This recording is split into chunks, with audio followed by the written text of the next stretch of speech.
Las empresas no dejan de embarcarse en nuevos viajes y es que los retos a los que se enfrentan las compañías requieren de una transformación constante. En ese sentido, la nube juega un papel fundamental en esa transformación y, por supuesto, ahora mismo, en el momento en el que nos encontramos, ese viaje va de camino hacia la nube híbrida y los nuevos entornos cloud. Como todo viaje y como toda nueva aventura, pues surgen dudas al principio de ese camino, ¿no? ¿Qué me voy a encontrar? ¿Cómo comenzar? ¿Cuáles van a ser esos desafíos a lo largo del viaje? Y es natural que los responsables de las organizaciones se planteen estas dudas y tengan preguntas acerca de estos entornos y cómo llevarlos a cabo. Y son las respuestas que vamos a dar en los próximos minutos en este webinar online al que os damos la bienvenida y os presento también a los participantes que van a componer esta mesa redonda. Julia Santos, Iberia Country Manager de Rubrik, muchas gracias por estar con nosotros. Muchas gracias a vosotros. Antonio Pizarro, Head of Sales Cloud y Mía de VH. Muchas gracias. Bienvenido, muchas gracias. Y Alexis de Pablos, Technical Manager Iberia de BIM. Muchas gracias. Bienvenido, muchas gracias a los tres. Y bueno, pues vamos a dar estas respuestas, ¿no?, que muchos estarán preguntando. Y para entrar en materia, si os parece, vamos a empezar por hacer un balance de los beneficios e inconvenientes que, como toda tecnología, tiene, ¿no? ¿Qué vosotros estáis identificando a la hora de lanzarse al modelo multicloud? Empezamos contigo, Julia. Hombre, los beneficios, sobre todo, desde el punto de vista de la eficiencia en todos los sentidos, fundamentalmente eficiencia económica. Después también todo lo que tiene que ver con hiperescalabilidad, la disposición de los recursos de forma muchísimo más ágil y más natural, ¿no? Eso yo creo que son las grandes ventajas y los grandes beneficios. Desde el punto de vista de los inconvenientes, pues también una mala planificación puede traer que tú no consigas todos los beneficios, dijéramos, que el propio modelo aportaría, ¿no? Entonces, ellos pues, pueden ser el no planificar con cuidado, no tener en cuenta cuando tú implementas soluciones bajo ese tipo de modelos que estén diseñadas para ese tipo de modelos, porque si no, lo que te puede ocurrir es que la gestión, por ejemplo, se complique de una manera tremenda, con lo cual toda la agilidad que ganas por tener los recursos antes, la pierdes absolutamente. Los temas de seguridad, o sea, al abrirte, dijéramos, a muchos entornos, la seguridad es un aspecto que hay que tener en cuenta. No es que sea un inconveniente, pero hay que tenerlo en cuenta. La desagregación, por ejemplo, de los datos ya no están concentrados, entonces los datos ahora son un activo muy importante en las organizaciones, entonces el poder explotar esos datos cuando están dispersos en diferentes sitios o en diferentes nubes, pues también es no es un inconveniente, pero hay que tenerlo en cuenta o hay que darle solución. Y yo creo que esos serían los principales. Tener un poco de cuidado también con el vendor locking, pues hay muchos multiclouds y muchos proveedores de cloud, pues que tú luego efectivamente puedas ejercer el modelo y movilidad y llevarte las cosas a una nube, a otra, o hacer el reverse, el viaje a la inversa y volverte a casa. Entonces, esos serían los principales inconvenientes. Buen punto de partida, porque luego iremos analizando cada uno de esos aspectos que son fundamentales. Antonio. Sí, bueno, desde mi punto de vista, al final ya trabajamos en un mundo multicloud porque vivimos en un mundo conectado. Entonces, las aplicaciones de terceros que tenemos que convivir con ellas ya están en otros proveedores cloud. Entonces, en muchos casos tendremos que adaptar nuestros sistemas para trabajar con diferentes cloud o sea, que es un mundo que digamos que no es el futuro, sino que está ahí y ya estamos trabajando con ello. ¿Qué ocurre? Que lo que se ve sobre todo ahora es que muchas veces cada servicio, cada aplicación se trabaja o on-premise con un cloud o directamente en uno de los clouds. Y hablamos multicloud porque la empresa, al ser muy grande, tiene muchos proyectos y trabaja con otros proveedores, pero no es tan sencillo hablar de la interoperabilidad. Entonces, la interoperabilidad tiene que ser que un cloud hable con otro y sea de forma sencilla. Entonces, por ahí es donde nos encontramos esas dificultades, que es la parte, digamos, donde los tíos tienen que entender que para adaptarse a diferentes clouds hay una parte, digamos, que sus equipos de sistemas tienen que aprender los diferentes clouds. Por eso, ahora mismo, los grandes proveedores globales y el vendor locking, como comentaba Julia, pues es uno de los puntos que hay que tratar al principio, porque hay que adaptarse a una tecnología diferente. Entonces, desde mi punto de vista, a la hora de hablar de multicloud, hay que tener muy en cuenta qué es lo que necesitamos y cómo vamos a adaptarnos a ese nuevo entorno, y si ese entorno es reversible y es interoperable. Perfecto, Antonio, pues vamos contigo, Alexis, tu análisis de esos beneficios y los inconvenientes también. Bueno, los beneficios yo creo que son evidentes. Hemos digamos, adoptado el entorno cloud como algo natural dentro de cualquier organización. Evidentemente, lo que ya hemos comentado en cuanto a lo que son pues, capacidad de aprovisionamiento, flexibilidad, en cuanto a accesibilidad del entorno, etcétera, yo creo que son las ventajas principales del cloud que se refuerzan con la adopción de entornos multicloud. Evidentemente, minimizamos el riesgo, tenemos mayor oferta a la hora de adoptar cualquier tipo de servicio y sobre todo también yo creo que está planteando un enfoque también muy abierto en el sentido de que ya no solamente es un destino de almacenamiento de datos, que fue un poco el inicio de todo esto, sino que ya empezamos a derivar cargas de trabajo.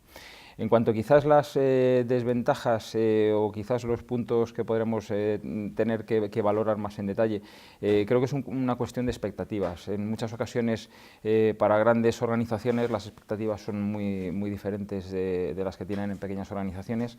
Hay estudios que comentan que bueno, pues el nivel de satisfacción es mucho mayor en organizaciones más pequeñas, quizás porque las expectativas están enfocadas de otra manera que en organizaciones grandes donde ya pues hay un cierto recorrido, hay un modo de trabajo y es quizás el punto más importante donde hay que hacer hincapié, es decir, medir, identificar los niveles de servicio que estamos proporcionando, lo que tenemos hoy día en cualquier data center on-premise y analizar si realmente podemos ofrecer ese servicio con alguna mejora al utilizar los entornos multicloud. Lo estabais comentando, ¿no? Que es importante saber por dónde se empieza, ¿no? Tener en cuenta todas estas cuestiones antes de empezar y una correcta planificación desde el primer momento, ¿no? Porque también hay que tener en cuenta que bueno, las cosas pueden fallar, pueden ocurrir contratiempos a lo largo de toda esta planificación. Además de tener en cuenta estos inconvenientes y planificarlos, ¿qué creéis que puede ayudar a las empresas a hacer este recorrido de la mejor manera posible? ¿Qué contratiempos identificáis vosotros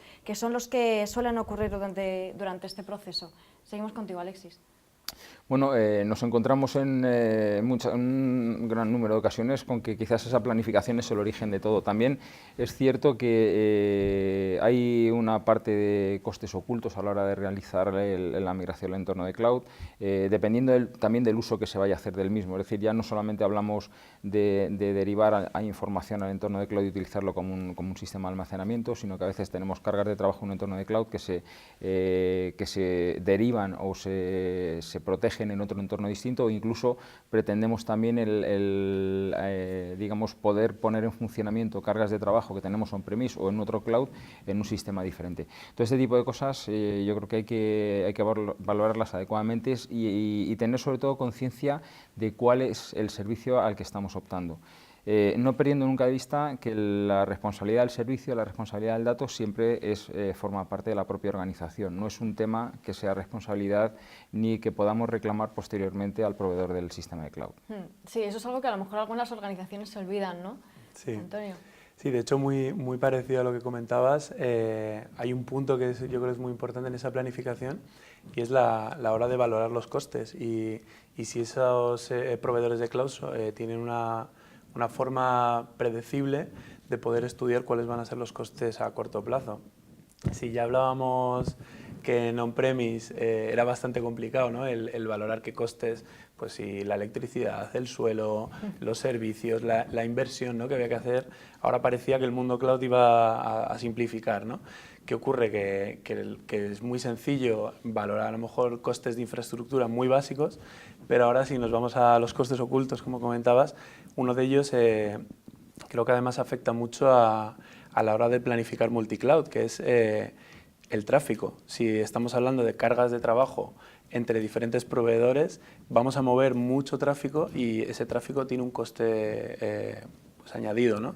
Entonces, desde mi punto de vista, lo que queremos es facilitar el uso del cloud, el uso de la interoperabilidad y del multicloud, por lo tanto, dando al usuario y a nuestro cliente final una forma mucho más sencilla de predecir los costes sin que el tráfico tenga un coste añadido.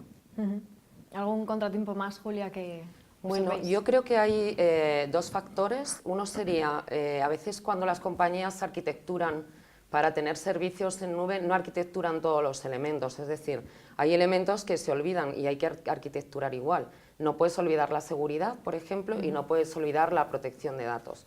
Y luego hay otro riesgo también, que suele ser que a veces se complica la gestión, cuando lo deseable sería que tú pudieras gestionar exactamente igual en un sitio que en el otro, para no tener costes adicionales operacionales que entonces restan la eficiencia económica de la que llevamos hablando todo el rato. Por lo cual, pues una recomendación también sería el utilizar soluciones que estén concebidas ya para este mundo híbrido y para este mundo multicloud, no adaptadas o no arquitecturadas hace mucho tiempo. Ya, soluciones directamente que hayan sido diseñadas para entornos multicloud, que al Exacto. final evitarán problemas porque ya están Exacto. pensadas para esto, ¿no? Eso es. Y habéis hablado, por ejemplo, a la hora de migrar los datos, habéis mencionado este tema, ¿no?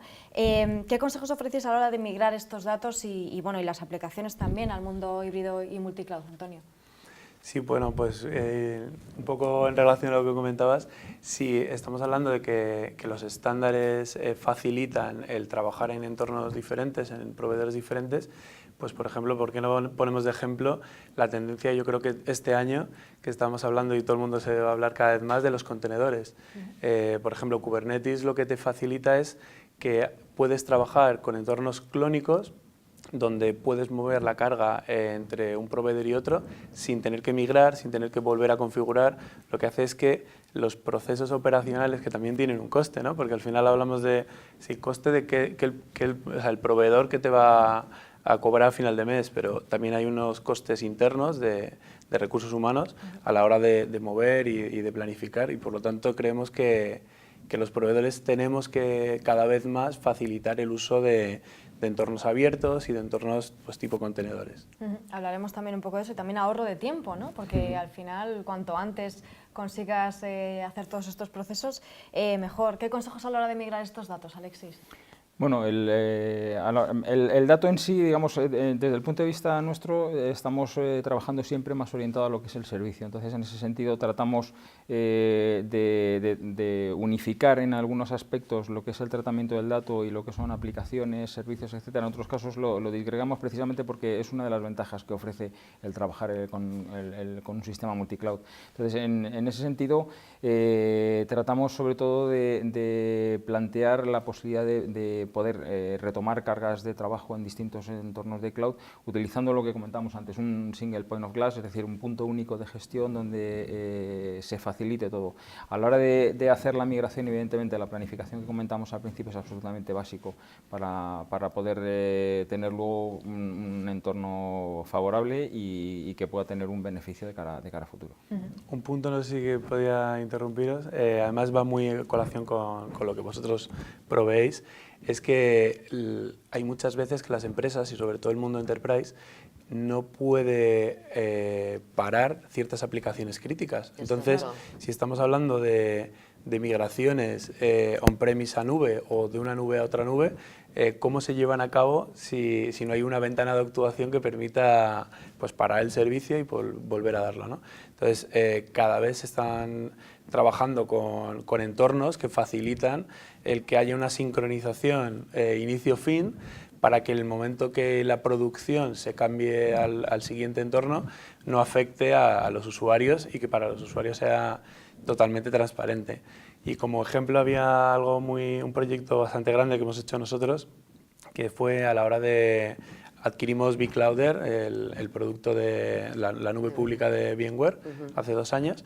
Y claro, teníamos varios centros de datos que teníamos que moverlos y obviamente el mundo enterprise, Estados Unidos, pues no se podían parar, ¿no? Entonces, gracias a la tecnología HCX de VMware, pudimos mover esas cargas entre continentes sin tener que hacer tiempos de parada.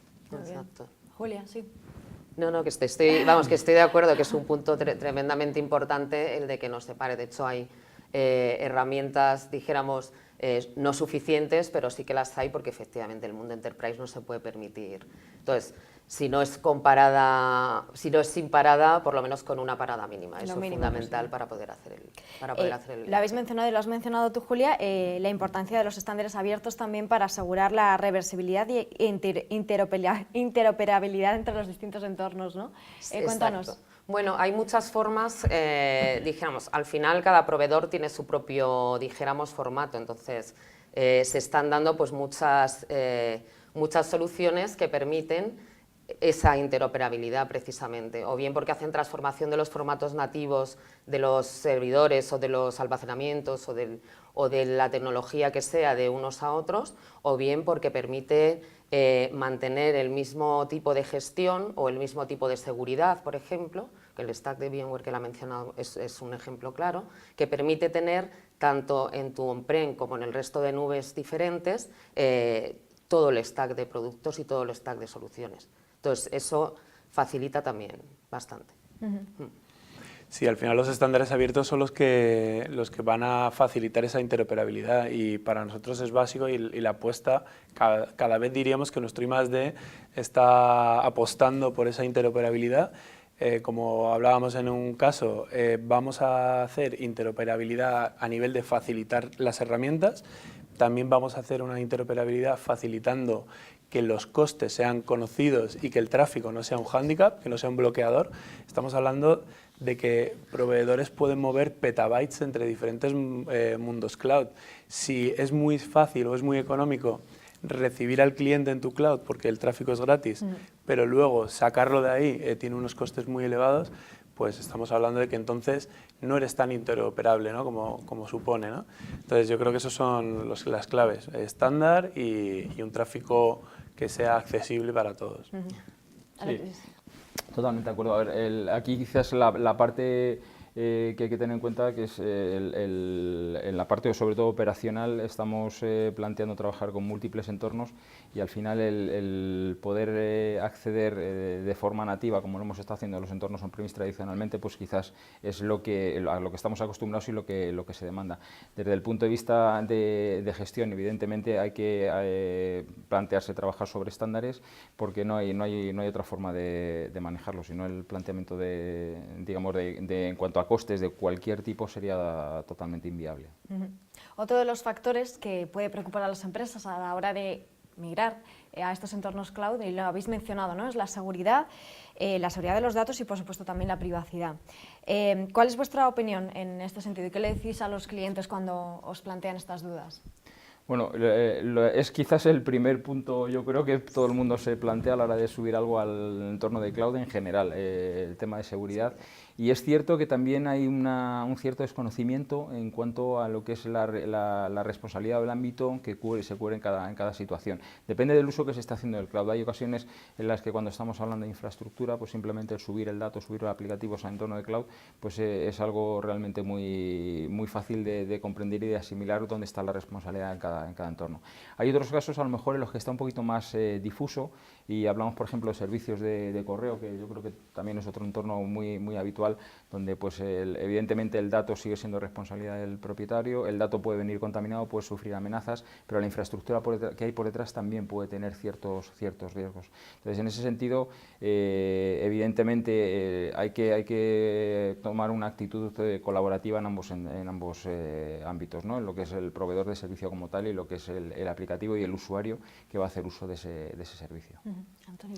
Sí, yo creo que ya nadie duda que a nivel de infraestructura la seguridad de un centro de datos cloud comparado con un centro de datos on-prem, pues obviamente no puede ser igual.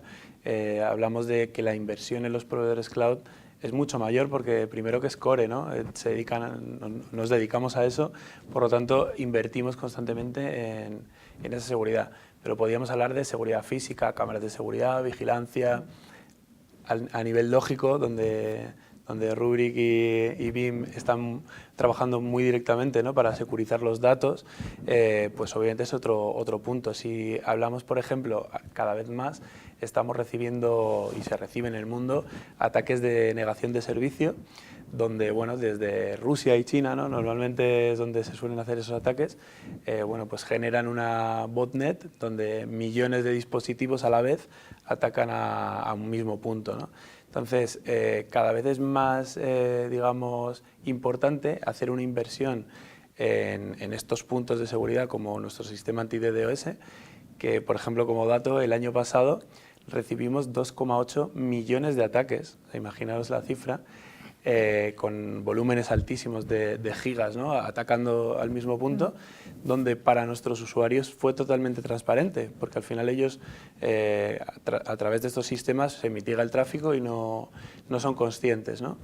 Entonces todo lo que hacemos los proveedores cloud a nivel de seguridad es básico, y desde el punto de vista del nivel de privacidad, ¿no? De la importancia del dato, yo creo que no hay un cloud para todos los clientes, y de hecho estamos hablando de que cada vez más se habla de cloud público, ¿no? Como única tendencia, pero sí que es verdad que si trabajamos con entornos de privacidad de datos máxima, por ejemplo healthcare, donde a lo mejor un entorno private encaja mucho más, o un hosted private cloud encaja mucho más, y donde, por ejemplo, a nosotros nos ha ocurrido que por necesidades de nuestros clientes nos han pedido que dentro del private tenga certificaciones adecuadas a ese nivel de seguridad. Por lo tanto, creemos que hay cloud para cada tipo de necesidad. Claro. Sí, luego están los distintos sectores y distintos tipos de datos en función de su sensibilidad también. Exacto, yo creo que hay mercados incluso que por su propia regulación probablemente luego se mantengan en entornos multicloud, pero con hibridez, o sea, porque habrá datos que no puedan estar en lo que llamamos nubes públicas, ¿no? Entonces eso efectivamente, y para eso están preparados. Luego, desde otro punto de vista, las soluciones, por otro lado, que se implementen para complementar, para gestionar o para aportar cualquier valor alrededor del mundo cloud, pues deberían estar diseñadas y concebidas ya como inmutables o con un diseño intrínsecamente seguro o anti-malware, que ya hay soluciones de ese tipo. Eso sería un aspecto importante también a considerar. O que la propia solución te permita recuperarte de ataques, ransomware, por ejemplo, de una manera rápida. Eso sería algo que aportan también soluciones a este tipo de entornos. Y además, como bien decía Antonio, de manera invisible de alguna forma, ¿no? Para la Claro. empresa. Está protegida y no tiene por qué hacer nada, digamos, ya eso le viene implícito. Exacto. Nos vamos a meter de lleno ya, si os parecen, vuestras ofertas también, de vuestros servicios, porque me gustaría conocer qué es lo que ofrecéis en este sentido, ¿no? Bueno, contadme qué destacáis de los servicios de vuestras empresas. Comenzamos con BIM. Bueno, BIM actualmente está proporcionando una oferta sobre todo principalmente orientada a entorno multicloud, evidentemente, tanto para utilizar el cloud como entorno de protección, como para utilizarlo en el caso de desastre y poder levantar cargas de trabajo, o habilitar simplemente entornos de pruebas o entornos de preproducción para testing, troubleshooting, etcétera, cualquier tipo de organización. Evidentemente, lo que tratamos es de proteger todo lo que tenemos dentro del entorno cloud, utilizando tecnologías multicloud con los proveedores habituales, Amazon, Azure, IBM. Tenemos multitud de partners con los que colaboramos habitualmente, que también proporcionan servicios de cloud en cualquier sentido, tanto de protección de datos como de disaster recovery, utilizando tecnología BIM y fundamentalmente simplificando el entorno, proporcionando ese planteamiento que hablábamos al principio, que permite pues, dar ese nivel de servicio al que estamos acostumbrados desde un punto único, con una gestión unificada, que no suponga un impacto adicional el poder trabajar con el entorno de cloud al que tenemos ya de por sí, pues, por trabajar con entornos más tradicionales. Y en ese sentido, bueno, pues es una oferta, como digo, muy orientada a la disponibilidad, y también garantizando la seguridad, y otro punto también importante, tratando de proteger los entornos frente a temas de vulnerabilidades, o incluso pudiendo actualizar lo que son los entornos protegidos con anterioridad. Hablamos, por ejemplo, hemos tenido ahora un boom con el tema de la entrada en vigor de la normativa de GDPR, y bueno, pues sabemos que hay multitud de organizaciones que están protegiendo sus entornos de hace mucho tiempo, y bueno, pues a la hora de recuperar información que se ha protegido anteriormente, pues proporcionamos sistemas, por ejemplo, para poder hacer que esa información sea GDPR compliance en el momento de la recuperación, al mismo tiempo que en temas de seguridad, para protección contra ransomware o similares. ¿Cuál dirías que es un factor diferenciador?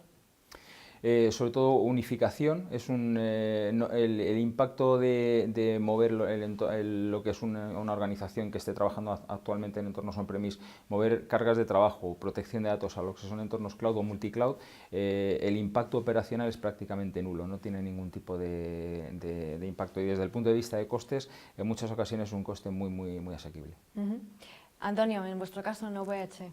Sí, bueno, OVH nos presentamos como la alternativa europea del cloud, proveedor global a nivel mundial y con 28 centros de datos repartidos por el mundo.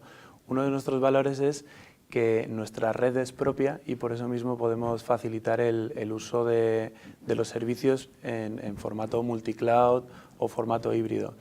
Creemos que, y de hecho apostamos por el código abierto, por estándares, facilitando que las empresas hagan gobierno de sus datos y sean los que decidan dónde poner el dato en cada momento, donde no seamos unos bloqueadores como hablábamos de vendor lock-in y al revés, y facilitemos sin tener que penalizar al cliente por un commitment, por un periodo de permanencia, sin tener que proteger a que el cliente no se vaya porque nuestra tecnología sea diferente y sea difícil de moverse, ¿no? Entonces, por lo tanto, para nosotros es importante y creemos en el multicloud. Entonces, vemos que hay una gran oferta de proveedores cloud y como consejo yo lo que les daría a los clientes es que antes de mirar a dónde quieren ir, pues hagan un estudio de qué necesidades tienen y si quieren interoperar con diferentes proveedores cloud, pues importante que va a ser fácil moverse y la reversibilidad, ¿no? el moverse de un proveedor cloud a otro, qué costes va a tener eso, tiene costes ocultos y al final que sean libres de decidir y que creemos que el futuro del cloud va a ser multicloud, sin duda. Buen consejo, conocerse a sí mismo, ¿no? Antes de lanzarse. ¿Y qué es lo que dirías que os diferencia?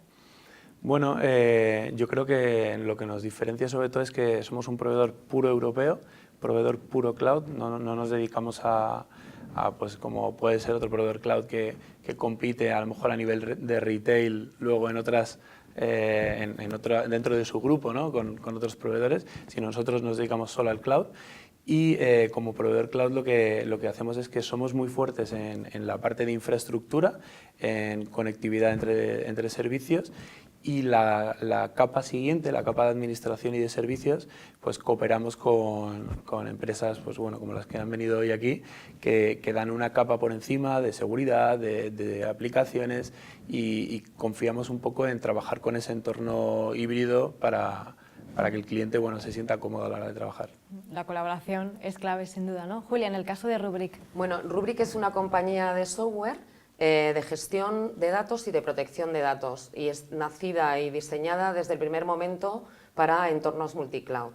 Utilizamos la misma solución software para proteger datos o para gestionarlos tanto en entornos on-prem como en la nube y de la misma forma, de tal manera que escala muy fácil y se gestiona desde un único punto de una forma muy sencilla. En los entornos multicloud, ¿qué es lo que aportamos? Pues lo más sencillo que mencionaba antes Alexis es pues, que simplemente el destino de una copia de seguridad pues, pueda ser la nube. Eso dijéramos que fue uno de los primeros casos de uso, ¿no? Que las empresas adoptaban. Entonces, nuestra plataforma lo permite. Eso es lo más simple. A partir de ahí, ¿qué más hacemos? Podemos instanciar cargas de trabajo que están trabajando on-prem en la nube, lo que facilita no solamente la migración, sino la utilización de nubes públicas, por ejemplo, para entornos de test, entornos de desarrollo o para disaster recovery, por ejemplo. ¿Qué más hacemos? Una vez que las cargas ya están en la nube o han nacido en la nube, proporcionamos también protección nativa, es decir, no todas las nubes tienen los mismos formatos, pues esta solución permite hacer protección sobre el formato nativo que hay en cada una de las nubes públicas más conocidas en este momento. Y luego, ya como colofón dijéramos, lo que también proporcionamos es una desagregación de las aplicaciones en relación al lugar en el que está. ¿Qué quiere decir esto? Como nosotros podemos realizar instanciación de las cargas desde el on-prem a, por ejemplo, nube pública A, por ejemplo. En este caso, subimos, instanciamos allí la carga, la transformamos en el formato nativo, pero después esta misma carga la podemos volver a mover a la nube pública B, transformar también al formato nativo que tiene o volverla a traer on-prem, lo que facilita, dijéramos, la movilidad de las aplicaciones. Y luego, en los entornos multicloud, que era algo que hemos comentado a lo largo de todo el debate, los entornos multicloud también lo que tienen es que al final los datos están desagregados, y entonces la explotación conjunta de todo ello no es posible. Con nosotros sí. Nosotros dijéramos que aprovechamos toda la indexación que se realiza para poder explotar después, agregar los metadatos de toda la información que está en las diferentes nubes, incluidas las on-prem o las privadas, y a partir de ahí hacer todo tipo de explotación que se nos ocurra. Por ejemplo, lo más sencillo, bueno, la gestión, por supuesto, única, o la desagregación, la movilidad de las aplicaciones, o el reporting. Por ejemplo, un reporting de compliance es mucho más complicado cuando tienes la información desagregada. Y bueno, ese es uno de los puntos, dijéramos, más fuertes del producto que está, o de la solución, que ha nacido y está diseñada. No es una adaptación arquitectural de productos, dijéramos, o de soluciones pues, de hace 30 años que obviamente no pueden funcionar igual o pueden hacer que no se escale de la misma manera y retrasar estos procesos de migración que estamos diciendo. Otra ventaja que tiene Rubrik también es un producto donde todo tiene que ver con APIs. Eso quiere decir que cualquier cosa que que la solución hace, se puede realizar también, se puede automatizar, lo que da una tremenda ventaja en estos tiempos de agilidad y en estos modelos donde lo que realmente están buscando las empresas es agilidad.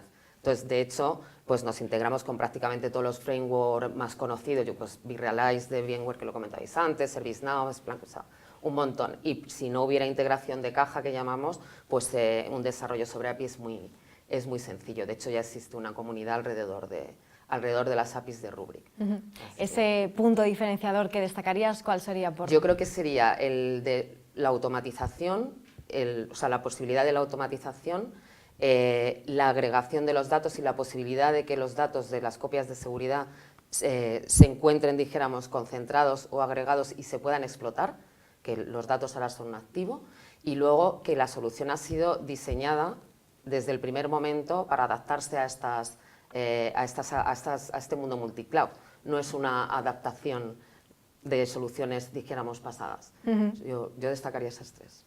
Bueno, vamos acabando este viaje, aunque ya hemos dicho que esto no se acaba aquí, ¿no? Que esto es una transformación y un cambio constante, pero mirando al futuro también, hemos estado hablando de estos futuros que proveen esa agilidad, esa flexibilidad, ese ahorro de costes, ¿no? Pero en el caso de multicloud, compuesto por más de un servicio cloud y más de un proveedor. Habéis dicho ya que es el presente, ¿no? Y el futuro también. ¿Hacia dónde creéis que va? Por hacer un poco de ejercicio de... ¿Qué veis en los próximos meses y años? Bueno, yo creo que al final el cloud, como decíamos antes, es un entorno que ya está plenamente adoptado en cualquier organización, ya se plantea como algo primario incluso a la hora de abordar nuevos proyectos. Creo que la tendencia va a ir muy dirigida a que el cloud sea una extensión del data center on-premise que hemos venido utilizando tradicionalmente. Pocas organizaciones yo creo que van a migrar el 100% de todo lo que hoy día tienen en su data center al cloud. Trabajaremos en un modo híbrido, en un modo multicloud, donde pues en función de la valoración o evaluación de los distintos factores de riesgo que pueden plantearse o de las necesidades pues, por dispersión geográfica, etcétera, puedan requerirse pues, el uso o la adopción de estas tecnologías. Pero fundamentalmente yo creo que la orientación va a ir sobre todo eso, a que el cloud como tal o el multicloud sea una extensión de lo que hoy día tenemos en nuestro data center con una gestión unificada, una gestión sencilla y que sea, digamos, con un coste adecuado. Antonio, ¿a dónde se van a dirigir estos entornos? Bueno, yo creo que nos vamos a apoyar un poco en la tecnología que viene para sacar diferentes usos, diferentes aplicaciones. Dentro de poco viene 5G, donde va a conectar muchos más dispositivos a la nube y donde bueno, pues, la automatización y la lectura de toda esa sensorización pues, va a tener que estudiarse, ¿no? Entonces creo que Edge Computing va a también tener mucho foco, donde va a ser procesamiento cerca, ¿no?, de la industria. La industria creo que todavía le queda mucho para llegar al cloud, entonces gracias a estas tecnologías creo que va a ser más sencillo. En nuestro caso, si al final obviamente Edge Computing es un complemento fabuloso, porque lo que hace es lee y trabaja con datos en tiempo real, pero luego todos esos datos desde diferentes ubicaciones del mundo se tienen que tratar, ¿no?, en un lugar centralizado. Entonces, que en este caso la nube es básica porque la gestión de costes sobre cargas de datos, hablamos de varios petabytes, donde hay que procesar y donde hay que hacer una lectura y al final sacar datos donde los directores de las empresas sepan entenderlos, ¿no?, procesados y trabajados, pues obviamente el cloud seguirá siendo un actor importante. Yo creo que eso es un poco lo que veremos y además yo creo que a muy corto plazo. Hablar de más plazo casi es imposible porque hoy en día nadie se imagina. Más de 3 años no preguntes porque nadie más sabe. Desde luego, pero buen apunte este 5G, ese Edge Computing. Julia, ¿qué opinas? Sí, yo estoy de acuerdo con él, o sea que hay unos aceleradores como estas tecnologías que está mencionando y también estoy de acuerdo con Alexis en que al final no va a haber casi ninguna empresa va a ser 100% cloud pública. Probablemente aquellas que han nacido ya adaptadas a ese tipo de entorno o empresas que de desarrollo cloud native y negocios de este tipo. Si no, normalmente va a existir el multicloud y la hibridez, está claro. Pues bueno, muchas gracias a los tres, gracias Julia, Antonio y Alexis. Yo creo que habéis solventado todas las dudas que hayan podido tener acerca de lanzarse a este modelo multicloud, así que gracias a los tres, a todos por acompañarnos en este webinar y hasta la próxima. Gracias a todos. Gracias, muchas gracias.